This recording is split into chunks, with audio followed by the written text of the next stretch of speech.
Welcome to a new class. Today we are going to learn the anatomical functional areas of cerebellum. In the last class we have discussed about the cerebellum and its basic functions and functions related to movement, etc. And today we are going to learn how the cerebellum is anatomically divided and how it involving its functions. Anatomically, the cerebellum divided into three lobes, and that three lobes are divided by two deep fissures. And the three lobes are anterior lobes, posterior lobe, and follicular nodular lobe. In that, the follicular nodular is the oldest of all portion, and it is developed and function along with the vestibular system of inner ear. That's related to auditory functions, and also it's functioning in the controlling the body equilibrium. And when come to the longitudinal functional division of the anterior and posterior lobe, and simply the cerebellum is divided by the anterior and posterior lobe, and the anterior and posterior lobes are organized along the longitudinal axis. It's divided in a longitudinal axis. In the image you can see that there is a longitudinal axis, and that the cerebellum is not divided by lobes and everything. And in the center of cerebellum you can see a narrow band across the cerebellum, and that's called the vermis, and it separated the remainder of the cerebellum by a shallow grooves. You can see from the figure, you can see some shallow grooves, and that shallow grooves divided the cerebellum. And some when look at the functional part, most cerebellar control functions is related to the muscle movement of axial body, neck, shoulders, and hips, etc.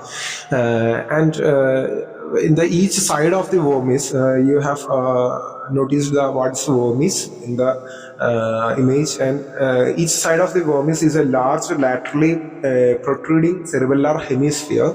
This hemispheres is divided into intermediate zone and lateral zone. There's two division for that hemispheres. That two division is the intermediate zone and lateral zone. In that intermediate zone of the hemisphere is concerned with the controlling of muscle contractions in distal portions of upper and lower limbs. The upper and lower limbs means especially the hands and fingers and the feet and toes. The controlling of the muscle contraction at that region is intermediated by the intermediate zone of the hemisphere, and the lateral zone of hemisphere operates at much more remote level. It's not related to nearby locality, it's operates much more remote level. This area joins with the cerebellar cortex in the overlapping for the planning of the sequential motor movement. It's related to motor movement. Again, when we are looking to the anatomical function, we can get a clear idea about how the motor movements and motor functions are related to how it will be divided anatomically, and we can know about that. Without this lateral zone, most discrete motor activities of the body lose their appropriate timing and sequencing, and therefore become incoordinated. In the last sessions, we have mentioned that there will be no complete paralysis when a damage occurred to the cerebellar regions, but it results in the coordination. And here, without the lateral zone, almost all activities of body will be lost their timing and causes for the incoordination.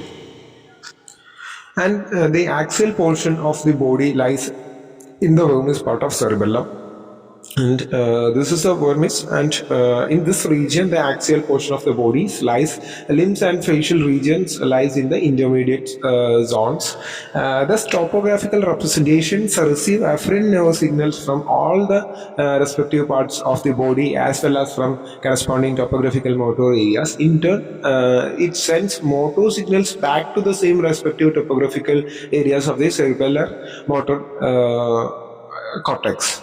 And the larger lateral portions of the cerebellar hemisphere do not have topographical representation of the body. These areas of the cerebellum receive their input signals almost exclusively from the cerebellar cortex. This connectivity with the cerebellar cortex allows the lateral portion of the cerebellar hemisphere to play important roles in planning and coordinating the body's rapid sequential muscular activities that occur one after another within fraction of a second. And we will look into the function of cerebellum in overall motor control in the next session. And thank you for your patience.